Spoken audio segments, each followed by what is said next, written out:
Hyen-woo Kim stood at the window of the transport ship and watched the stars change color as they jumped through space. He had never seen anything like it before. The blue stars became red, then white, then colors that had no names in any human language. His stomach felt funny, but not from the space travel. He was nervous. Today was the biggest day of his life. He was going to be the first human to study at the Andorian Institute of Universal Sciences. The best minds in the galaxy went there, to learn and teach. Hyen-woo could barely believe they had picked him. "Attention passengers," a voice said through the ship's speakers. "We will arrive at Andorian Station in 10 minutes. Hyen-woo looked down at his bags. He had packed everything carefully. His research notes, his computer, his clothes, and some personal things from home. His mother had cried when he left Seoul. His father had shaken his hand and told him to make Earth proud. The most important thing in his bags was his grandmother's cookbook. The old book had yellow pages and food stains on the cover. His grandmother had given it to him before she died. She had written notes in the margins and added new recipes over the years. Hyen-woo could not cook very well, but the book made him feel close to home. The ship shook as it landed. Hyen-woo picked up his bags and walked to the exit. The door opened with a soft hiss. Cool air flowed in, carrying strange smells. Some smells were sweet, others were sharp. Nothing smelled like Earth. The first alien he saw was waiting for him at the door. It looked like a walking tree made of crystal. The creature was tall and thin, with branches that glowed soft blue. When it moved, it made a sound like wind chimes. "Welcome, Dr. Kim," the alien said. Its voice sounded like music. "I am Professor Zenth. I teach primitive species studies here." Hyen-woo bowed politely. "Thank you for having me, Professor. I am honored to be here." "Come," Zenth said. "Let me show you to your room. Then we will take you to meet the other professors." They walked through long hallways made of smooth white stone. The walls glowed with soft light. Hyen-woo saw other aliens walking around. Some looked like floating clouds of gas. Others were covered in scales that changed color. A few looked almost like humans, but their eyes were too big and their skin was gray. "Your room is here," Zenth said, stopping at a door. "You will have everything you need. Food dispensers, cleaning systems, communication devices. Very simple to use." Hyen-woo looked around the room. It was clean and white, just like the hallways. There was a bed, a desk, and several machines he did not recognize. One machine had a screen that showed different colored buttons. "The food dispenser will give you nutrition paste," Zenth explained. "It has all the minerals and vitamins your body needs." "It's very efficient, nutrition paste?" Hyen-woo asked. "Yes, all species here eat the same thing. It is made from basic elements." "Much better than hunting and gathering like primitive worlds do?" Hyen-woo nodded, but felt strange about it. He had never eaten nutrition paste before. On Earth, people ate rice, vegetables, meat, and hundreds of different foods. His grandmother's cookbook had over 300 recipes in it. "Please unpack your things," Zenth said. "In 1 hour, you will meet the other department heads. They are very excited to meet the first human scholar." After Zenth left, Hyen-woo began to unpack. He put his clothes in the closet and his research notes on the desk. He set up his computer and tested the connection to Earth. Everything worked perfectly. Then he took out his grandmother's cookbook. He held it in his hands and smiled. The cover was worn and soft. He could see fingerprints where his grandmother had touched it thousands of times. He opened it and read the first recipe. It was for kimchi, the spicy fermented cabbage that every Korean family made. Hyen-woo put the cookbook on his desk next to his computer. It looked old and dirty compared to all the clean white technology around him, but it made him feel better. 1 hour later, Zenth came back to get him. They walked to a large room with a round table. 3 other aliens were sitting around it. Hyen-woo tried not to stare, but it was hard. He had never seen anything like them. The first alien looked like a giant jellyfish floating in the air. It was purple and transparent. Hyen-woo could see through its body. "This is Dr. Vera," Zenth said. "She is an Elmoran archivist. Her people have been keeping records for 10,000 years. "Hello, Dr. Kim," Vera said. Her voice sounded like it was coming from underwater. "I have read about your species. Very interesting." You only discovered fire 50,000 years ago. The second alien was made of what looked like moving smoke. It kept changing shape, sometimes tall, sometimes wide. When it talked, the smoke swirled faster. I am Commander Cole, the smoke alien said. I study military strategy. Your species has had many wars. We find this ... unusual. The third alien looked the most like a human, but its skin was blue and it had 4 arms. It wore a white coat like a doctor.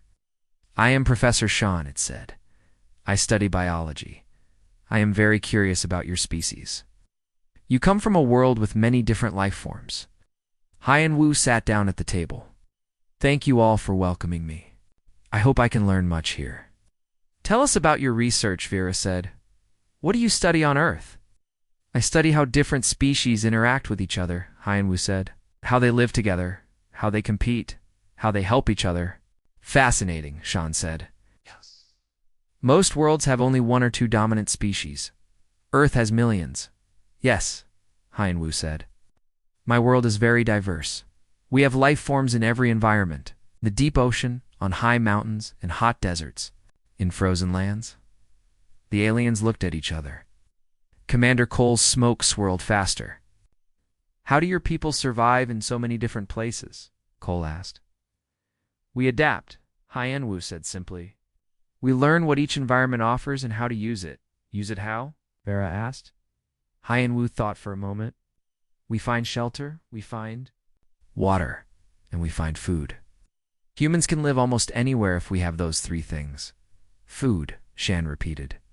Yes, primitive species must hunt for sustenance. Very inefficient compared to our nutrition paste. Hyun-woo smiled. We do more than just hunt. We grow food, we preserve food, we combine different foods to make new things. My grandmother knew 300 different ways to prepare food. Aliens went quiet. Professor Zenth's crystal branches stopped glowing for a moment. 300 ways? Zenth asked. Yes, Hyen-woo said. She had a book with all her recipes. I brought it with me. It has been in my family for generations. The aliens looked at each other again. Something had changed in the room, but Hyen-woo did not know what. A book? Vera said slowly. With food preparation methods, yes, Hyen-woo said. Would you like to see it? The meeting ended soon after that. Hyen-woo walked back to his room, feeling good about his first day. The aliens seemed nice, and they were interested in human culture. He thought this was going to be a wonderful experience. He did not notice that Professor Zenth followed him. Down the hallway, staying far behind, watching everything Hyen-woo did. Hyen-woo had been at the academy for 3 days. He liked his classes, and the alien professors were kind to him. Every morning, he ate nutrition paste for breakfast. It tasted like nothing, but it filled his stomach. He missed real food from home. On the 4th day, Professor Zenth came to his room. The crystal alien's branches were glowing brighter than usual. Dr. Kim Zenth said through the door speaker, "May I come in?" Want to help you organize your research materials. Hyen-woo opened the door. Of course, Professor. Please come in. Entered the room. His crystal body made soft, chiming sounds as he moved. He looked around at Hyen-woo's things. Books and papers were spread across the desk. The computer was showing data about Earth's ecosystems. You have many documents, Zenth said. Let me help you sort them. We have a better filing system here. Thank you, Hyen-woo said. That would be very helpful. They worked together for an hour. Zenth picked up each paper and read it quickly. His species could read very fast. Much faster than humans. He sorted the papers into neat piles. Then Zenth picked up the old cookbook. He held it carefully in his crystal branches. The book looked tiny in his large hands. What is this? Zenth asked. Oh, that's my grandmother's cookbook, Hyen-woo said. It's very old. She wrote recipes in it for 60 years. Repeated food preparation methods. Yes, she was a wonderful cook. She taught my mother, and my mother taught me a little. But I'm not very good at cooking yet. Zenth opened the book. His crystal body began to glow differently. The blue light became white, then yellow. Hyen-woo had never seen a Vorthok change colors like that.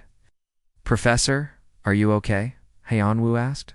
I am. Fine, Zenth said, but his voice sounded strange. May I read this book? Of course, Hyen-woo said, but it's written in Korean. Can you read Korean? My translation device can handle it, Zenth said. I am very interested in primitive cultural artifacts. Hyen-woo felt a little hurt. His grandmother's cookbook was not just a primitive artifact. It was full of love and memories. But he did not want to be rude to his professor. Take your time, Hyen-woo said. I need to go to my xenobiology class anyway. After Hyen-woo left, Zenth sat down at the desk. He opened the cookbook to the first page. His translation device began working. The Korean words changed into his language. The first recipe was for kimchi. Zenth read it slowly. Take fresh cabbage, cut into pieces, cover with salt. Let sit for 2 hours. The salt will draw out water and kill harmful bacteria. Zenth's crystal body began to shake. Kill bacteria? Humans fought bacteria as part of their food preparation. He read more. Mix red pepper flakes, garlic, ginger, and fish sauce. Ow. Process will take 3 days. Fermentation. Humans used controlled bacterial growth to change their food. He turned the page. The next recipe was for bulgogi, sliced beef very thin. Marinate in soy sauce, sugar, garlic, and pear juice for 4 hours. The enzymes in the pear will break down the meat proteins and make it tender.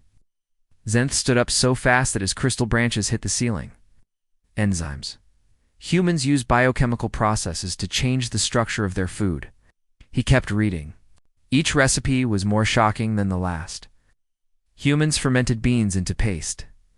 They aged meat to grow specific molds. They used salt to preserve fish for months. They ground bones to make soup. Zenth's hands were shaking as he turned the pages. This was not primitive food gathering.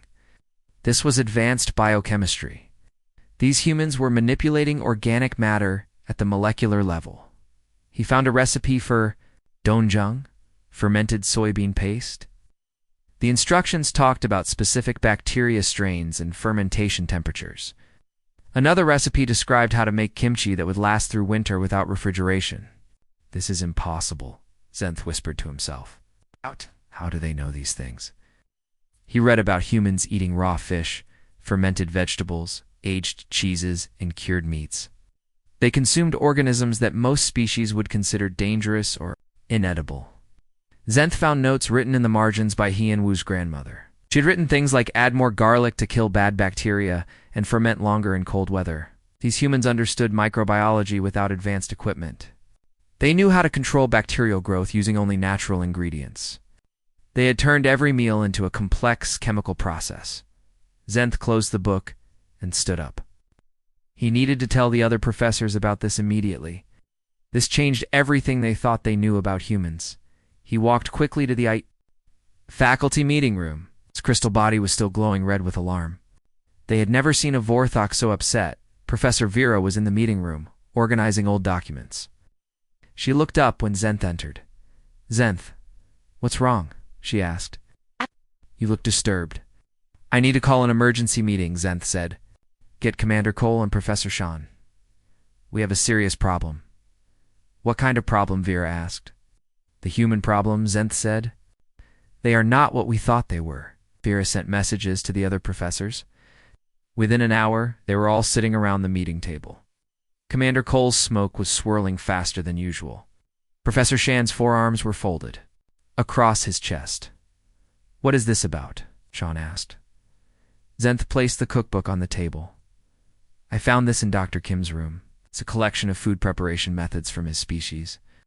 So, Cole asked, all primitive species have food preparation methods. Read it, Zenth said. Use your translation devices. Read any page. Vera picked up the book first. She opened it to a random page. Her jellyfish body began to pulse with different colors as she read. This describes controlled bacterial cultivation, she said slowly. For flavor enhancement, that's impossible, Sean said. Primitive species cannot control bacterial growth. Read it yourself, Zenth said. Sean took the book. His blue skin grew pale as he read. This recipe talks about enzyme reactions and Protein breakdown. How do they know about enzymes? Commander Cole grabbed the book next. His smoke body started spinning faster and faster as he read. They consume organisms from multiple biological kingdoms, he said. Plants, animals, fungi, even bacteria. This is not normal feeding behavior. Keep reading, Zenth said. Vera took the book back. She read about humans eating fermented shark meat, aged cheese full of mold, and vegetables that had been buried underground for months. They eat decomposing organic matter, she whispered, on purpose. And they know exactly how to control the decomposition process, Zenth added. They understand biochemistry better than species with advanced technology. The four aliens sat in silence. They passed the book around the table, reading recipe after recipe. Each one revealed more about human capabilities. Look at this, Sean said. They have over 50 different methods for preserving meat. They can store food for years without refrigeration. And this, Cole said, they combine toxic plants with other ingredients to neutralize the toxins and create flavors. Here's something about extracting nutrients from bones, Vera said. They break down calcium phosphate to make it digestible. Zenth watched his colleagues read. Their reactions were the same as his had been: shock, disbelief, and growing fear. Need to understand what this means, Zenth said. But they don't have advanced technology, Shan said.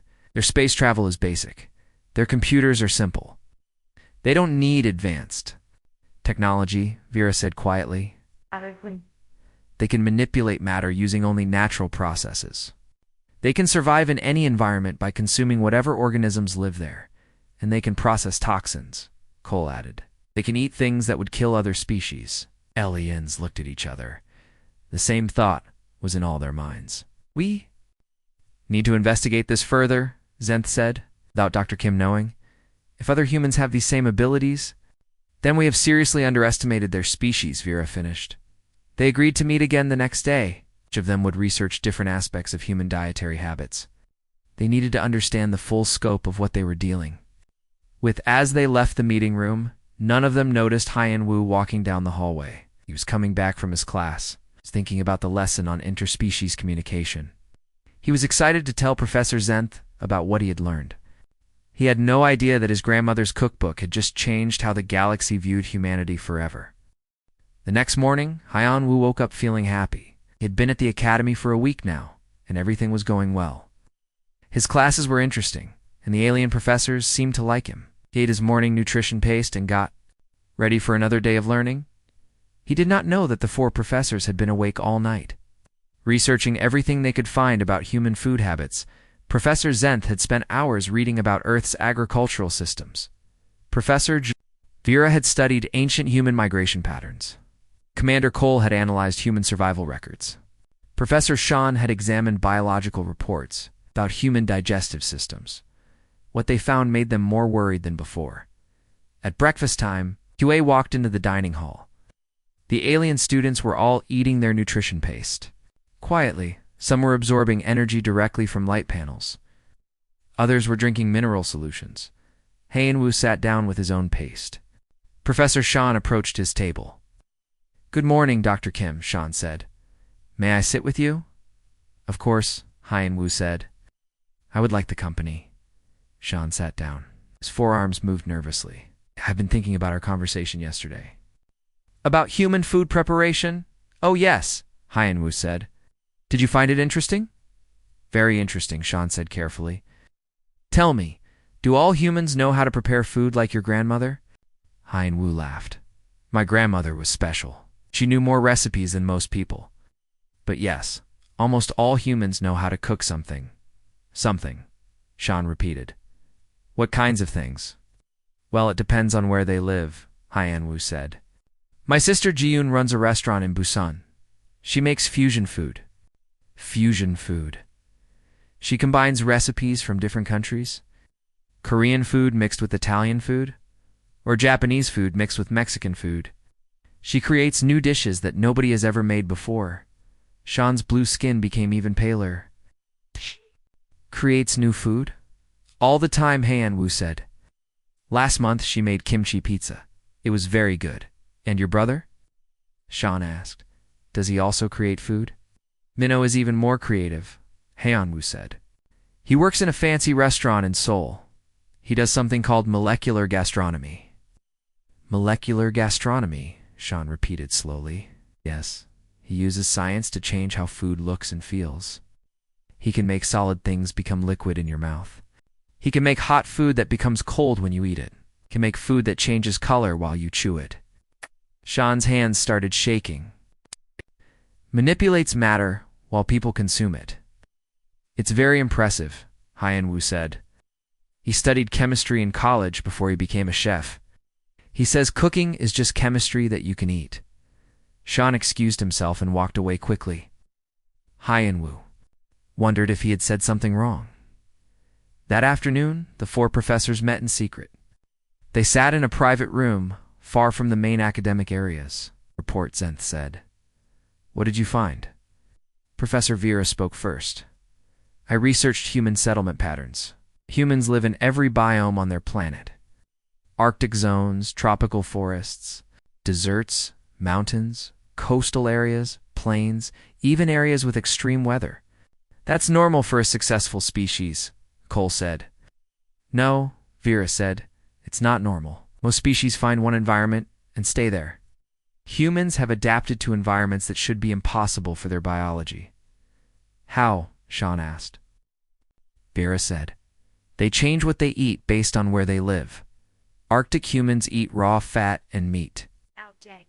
Desert humans eat plants that store water. Mountain humans eat foods that give them energy at high altitudes. Each environment requires different survival strategies, Zenth added, and humans have mastered all of them. Commander Cole stood up. His smoke body was swirling faster than usual. I studied human survival records. In the past 1,000 years, humans have survived on every continent, in every climate, during wars, disasters, and famines. How? Vera asked. They eat everything, Cole said. When normal food runs out, they eat tree bark, insects, roots, leaves, even clay soil. They can extract nutrients from materials that other species cannot digest. That's impossible, Shan said. I have the records, Cole said. During one war, humans survived for months eating only grass and tree roots. During a famine, they ate leather boots and made soup from bones. And they survived? Zenth asked. They survived and reproduced, Cole said. Their population grew even during the worst disasters. Professor Shan shared his research next. I studied human digestive biology. Their stomachs produce acid strong enough to dissolve bone. Their intestines contain bacteria that can break down cellulose. Their liver can process toxins that would kill most other species. What does this mean? Vera asked. It means humans are not just adapted to one environment, Sean said. They are adapted to consume any organic matter they encounter. The four aliens sat in silence. The implications were terrifying. There's more, Zenth said. Dr. Kim told me about his siblings today. His sister creates new food combinations from different cultures. His brother manipulates matter at the molecular level while people consume it. They experiment with food? Vera asked. Constantly, Zenth said. Every human settlement has developed unique food preparation methods. They share techniques across their entire species. This morning, Dr. Kim mentioned something called fusion cuisine, Shan said. Humans combine food preparation methods from different regions to create new techniques. They're not just surviving, Cole said slowly. They're innovating. Every human is a biochemist, Vera said. They understand molecular manipulation without advanced technology. They teach these skills to their children, Zenth added. Every generation learns from the previous one and adds new techniques. The aliens looked at each other. They were beginning to understand the true scope of human capabilities. We need to know more, Zenth said. Need to understand exactly what humans can do. I'll research their food preservation methods, Vera said. How they store food for long periods. I'll study their use of toxins and poisons, Cole said. How they make dangerous plants safe to eat. I'll analyze their fermentation processes, Sean said. How they control bacterial growth. and I'll investigate their adaptability, Zenth said. How quickly they can adjust to new environments. They agreed to meet again in 2 days. Each would gather as much information as possible. As they left the meeting room, Hyeonwoo was walking.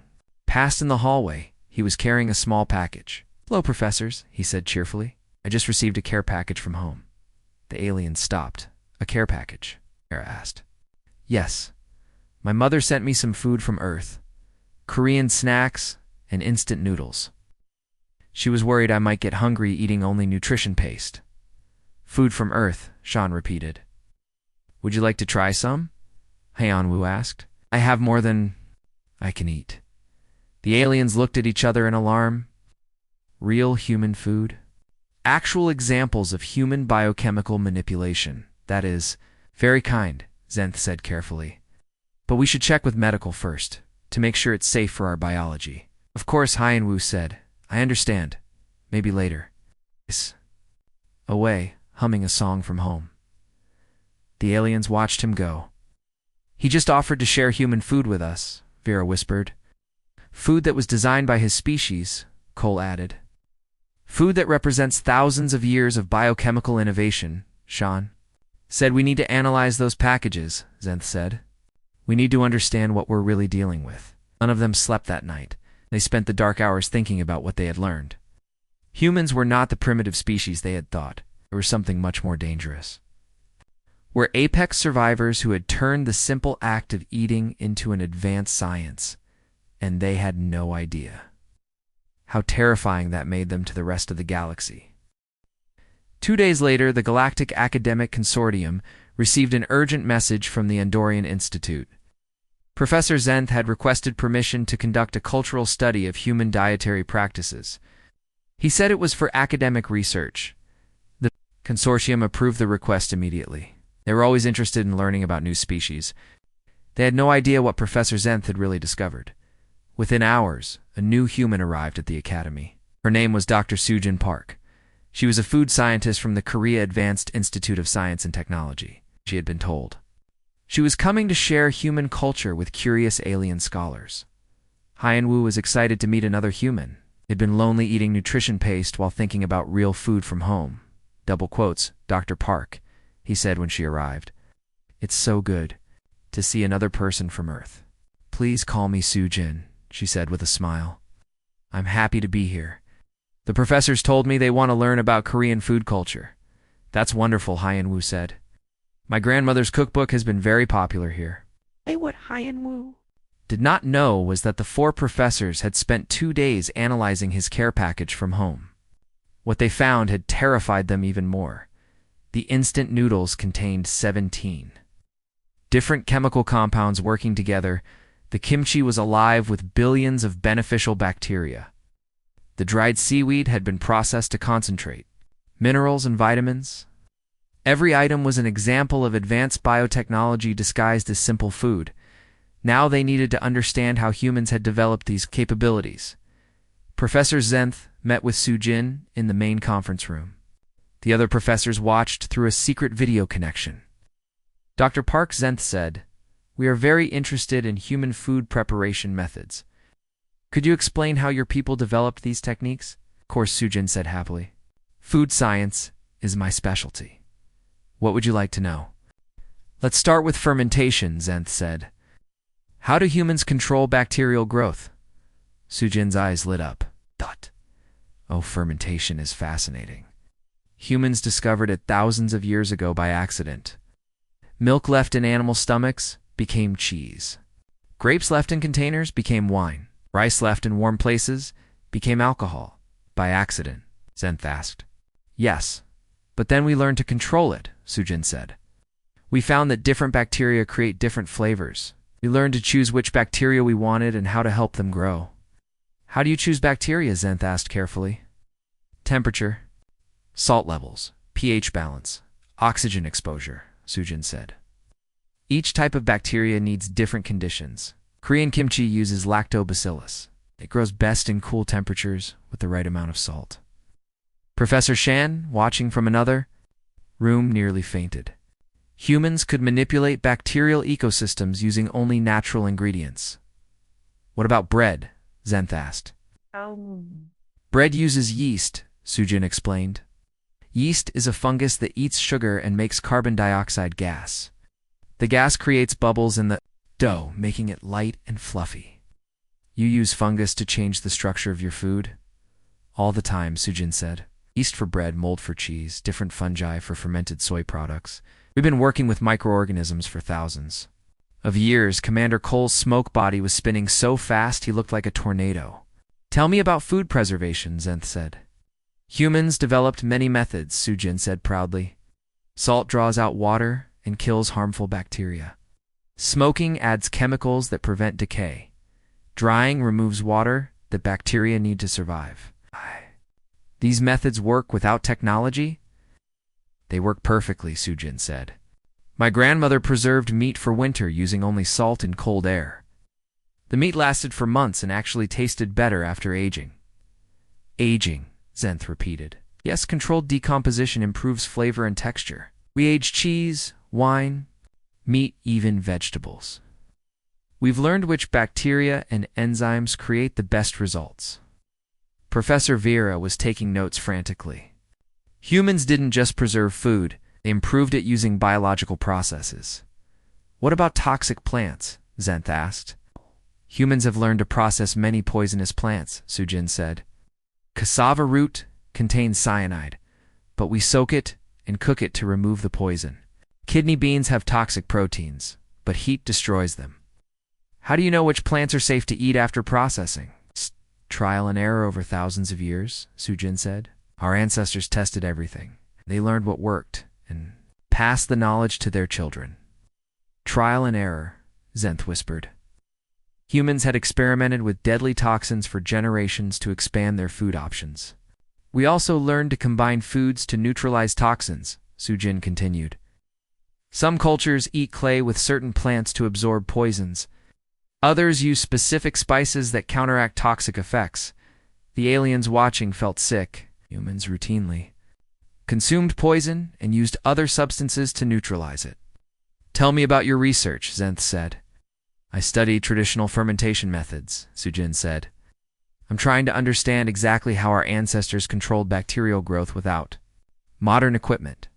What have you learned? They were incredibly sophisticated, Sujin said. They understood pH levels, bacterial competition, temperature control, and nutrient balance. They created complex ecosystems in clay pots and wooden barrels. Complex ecosystems, communities of different bacteria and yeasts working together.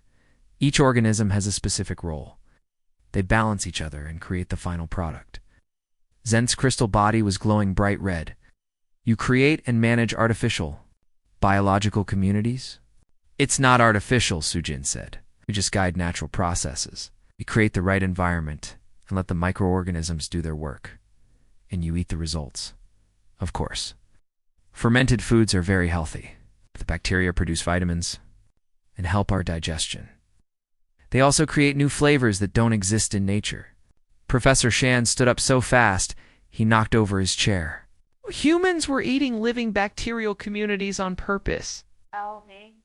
They were consuming alien life forms to improve their own biology. One more question, Zenth said. Many humans know these. Techniques. Almost everyone knows something, Sujin said. My mother can make kimchi and pickled vegetables. My father knows how to ferment rice wine. My neighbor makes her own yogurt and cheese. And professional cooks. Professional chefs. Know hundreds of techniques, Sujin said. We combine methods from different cultures. Korean fermentation with Italian cheese aging. Japanese fermentation with French winemaking. Combine techniques from different human cultures all the time. That's how we create new foods. We take the best ideas from everywhere and mix them together. The four professors met again that night. They sat in the dark conference room, too shocked to turn on the lights. Every human is a biochemist, Vera said. Every human family has food preservation technology, Cole added. They've been experimenting with biological warfare for thousands of years, Sean said. They consume toxins and control bacterial armies. And they share information across their entire species, Zenth said. Every technique discovered by one group spreads to all humans. What does this mean for the galaxy? Vera asked. It means we've been wrong about everything, Zenth said. Humans aren't primitive. They're the most advanced biological manipulators in known space. Wow. They've turned their entire planet into a laboratory, Cole said. Every meal is an experiment. And they're still experimenting, Shan added. Dr. Park is studying traditional methods to understand them better. They're constantly improving their techniques. The aliens sat in silence. They had invited a human to their academy, thinking he was a simple scholar from a primitive world. Instead, they had discovered that humans were apex predators who had mastered biochemistry without advanced technology. "We need to inform the consortium," Vera said. "Not yet," Zenth said. "We need more evidence. We need to understand the full scope of human capabilities." "What if other humans are more advanced than Dr. Kim and Dr. Park?" Cole asked. "Then we're in serious trouble," Zenth said. None of them knew that Haiyan Wu and Sujin were in the kitchen at that moment trying to make kimchi using ingredients from the Academy's garden. They had found cabbage, salt, and some alien vegetables that tasted like garlic. The two humans were teaching each other recipes and laughing about how different the alien food was from home. They had no idea that their simple cooking experiment was being recorded by security cameras. They had no idea that 4 alien professors were analyzing every move they made, looking for signs of advanced biological warfare techniques. They were just making food and having fun. The next morning, Professor Wusong Li arrived at the academy. He was a marine biologist from Pusan National University. The consortium had sent him to help with the cultural exchange program. He thought he was coming to teach aliens about Earth's ocean life.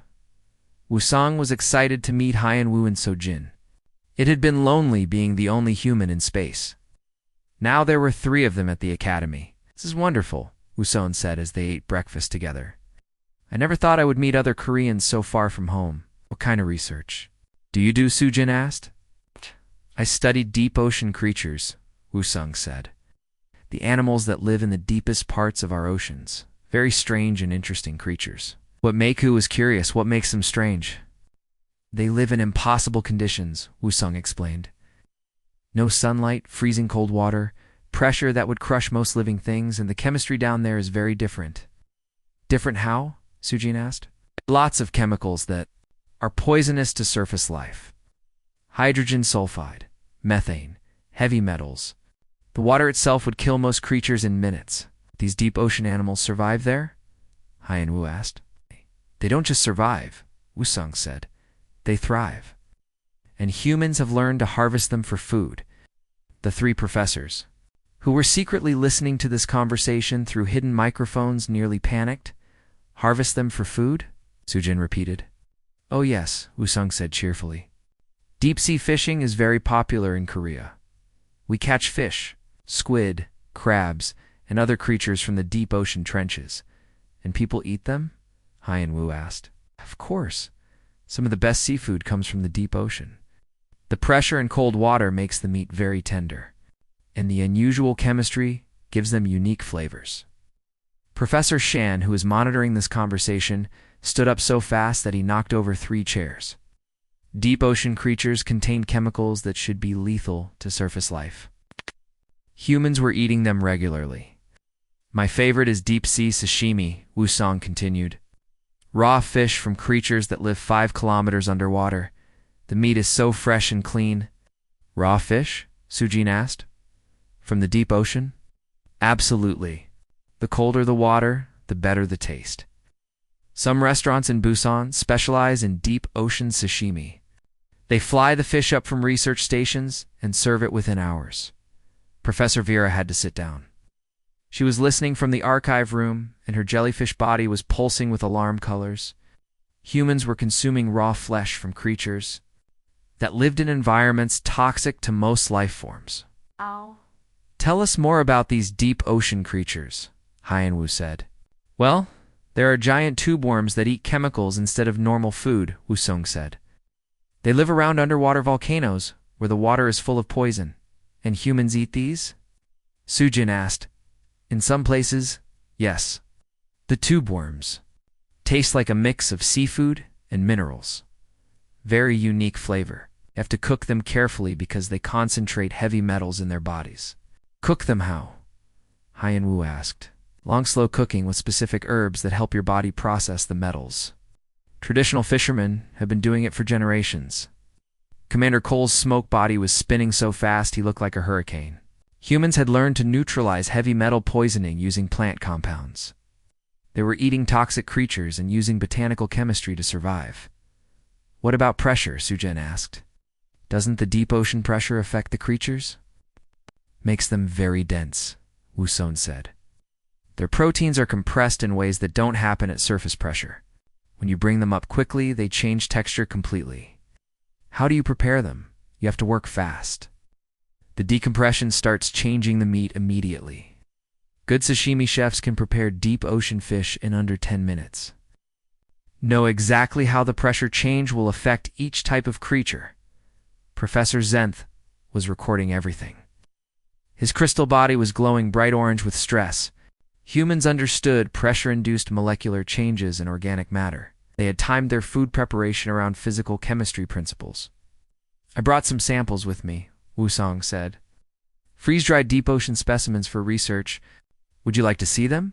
Samples? Han Wu asked. Dried squid from 7 kilometers deep, preserved tube worm segments, even some deep ocean plankton. They're perfectly preserved using traditional Korean drying methods.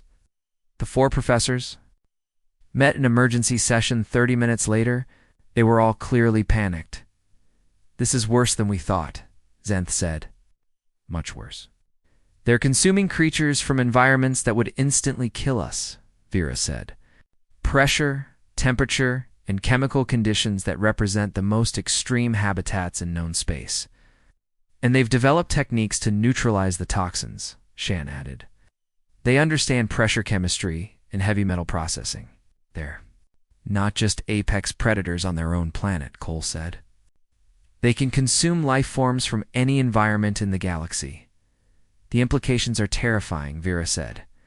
If humans can eat creatures from their deepest oceans, they can probably eat creatures from any world. And they preserve these specimens, Zenth said. They transport toxic alien biology across their planet using traditional preservation methods. We need to see these samples, Shan said. We need to understand exactly what humans consider normal food. That afternoon, Wusong gave a presentation about deep ocean ecology. The 4 professors attended, along with several other faculty members. They told everyone it was an educational lecture about Earth's biodiversity. Wusong opened his sample case. Inside were dozens of containers with dried specimens. Each container was labeled in Korean and English. This is dried giant squid from the Mariana Trench, he said, holding up a dark leathery piece, caught at 8 kilometers depth where the pressure is 800 times surface pressure. Several alien students in the audience began to feel sick.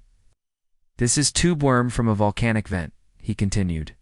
The water temperature there reaches 400 degrees Celsius, and the chemical concentration would dissolve most metals.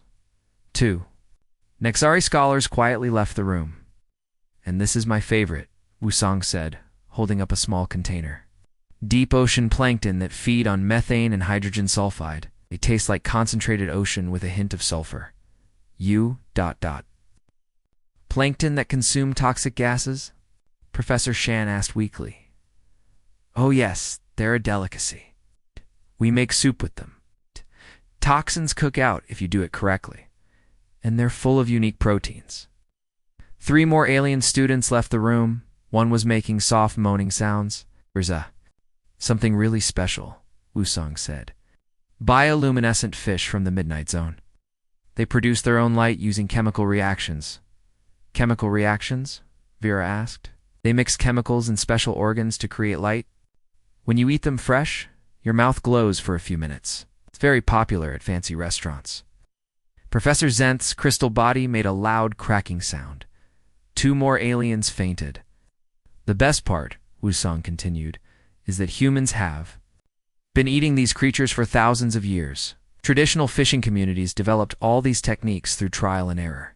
Trial and error, Cole repeated in a whisper.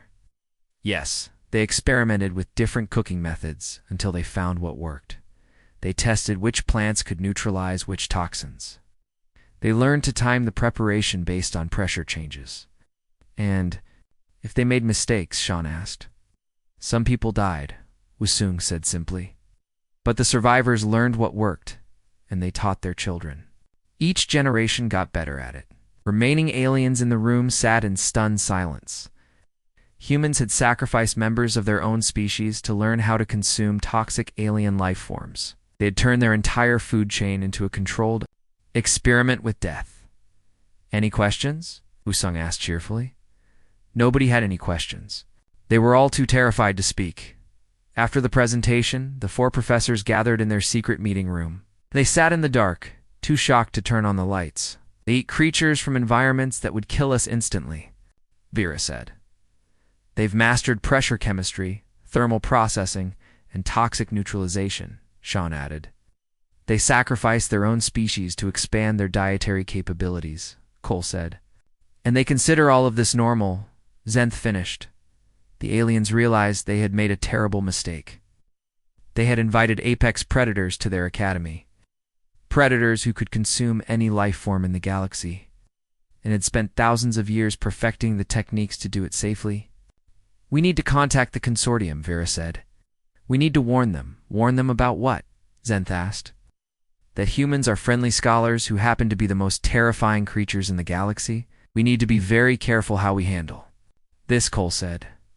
We don't want to make humans angry. None of them wanted to imagine what angry humans might be capable of. 3 days later, the Galactic Academic Consortium called an emergency meeting. Representatives from 47 different species came to the Andorian Institute. They had received Professor Zenth's report about human dietary capabilities, and they needed to discuss what it meant. The meeting was held in the largest conference room at the Academy. Alien leaders from across the galaxy sat around a massive circular table. Some floated in special atmosphere suits. Others needed temperature controls or pressure chambers. At the center of the table was a single item, Haiyan Wu's grandmother's cookbook. Chancellor Vex of the Regalian Collective spoke first. His species looked like tall, thin trees with silver. Bark, we have read the reports, he said in a voice like wind through leaves. Are we to believe that these humans are apex biological manipulators disguised as primitive scholars? The evidence is clear, Professor Zenth replied. Humans have mastered biochemistry, pressure physics, toxin neutralization, and bacterial cultivation. They've done this without advanced technology, using only natural processes. Showa, said Ambassador Kren of the Centauri Union, her species, looked like walking crystals covered in moving lights. We want to see this supposed evidence. Professor Zenth activated the room's display system. Video recordings began to play. The assembled aliens watched Sujin explaining fermentation techniques. They saw Wusong describing deep ocean cuisine. They heard Haiyan Wu talking about his family's cooking skills. As the recordings played, the aliens in the room grew more and more quiet. By the end, nobody was making any sound at all. These creatures, Chancellor Vex said slowly, consume life forms from environments that would destroy most of our technology. They do it for pleasure, added General Thorne. Of the Outer Rim Defense Force, his species looked like armored beetles with multiple arms. Not just survival, they enjoy it. The cookbook contains over 300 different biological manipulation techniques, Professor Vera reported. Each recipe represents mastery of complex biochemical processes. How many of their species possess these capabilities? Asked Dr. Zim of the Medical Alliance. Her species was made of flowing liquid metal. All of them, Professor Sean answered. Every human family group maintains these techniques. They share information across their entire species. The room fell silent again. 47 different species sat thinking about the implications. We need to reclassify the human species immediately, Chancellor Vex said finally. They are not an emerging civilization. They are apex survivors. Agreed, said Ambassador Kren. The question is, what do we do about it? General Thorne stood up. We treat them with the respect their capabilities deserve. And we make very sure. We never become their enemies. That afternoon, the consortium sent an official message to Haiyan Wu. They invited him to give a special lecture to the entire academy. The subject would be human nutritional adaptation strategies. Haiyan Wu was excited and nervous. He had never given a lecture to so many important aliens before. He decided to prepare a demonstration of Korean Cooking techniques to make his presentation more interesting, he asked Su Jin and Wusong to help him. The three humans spent the evening planning their demonstration. They gathered ingredients from the academies garden and Wusong's research samples. Let's show them how to make kimchi, Su Jin suggested. It's a perfect example of controlled fermentation. And I can demonstrate fish preparation techniques, Wusong added. I brought some deep ocean specimens that would be good for sashimi. Perfect, Hyenwu said. We'll show them the basic principles of Korean cuisine. None of them knew that their cooking demonstration was being planned like a military operation. The Academy's security team had prepared emergency medical stations. Around the lecture hall, they expected alien students to faint when they saw humans manipulating biological matter in real time. The next morning, every seat in the great lecture hall was filled. Students and faculty from dozens of species came to watch. The four professors sat in the front row, taking careful notes. At the back of the room, Chancellor Vex and other consortium leaders watched through a secure video connection. They wanted to observe the humans safely from a distance.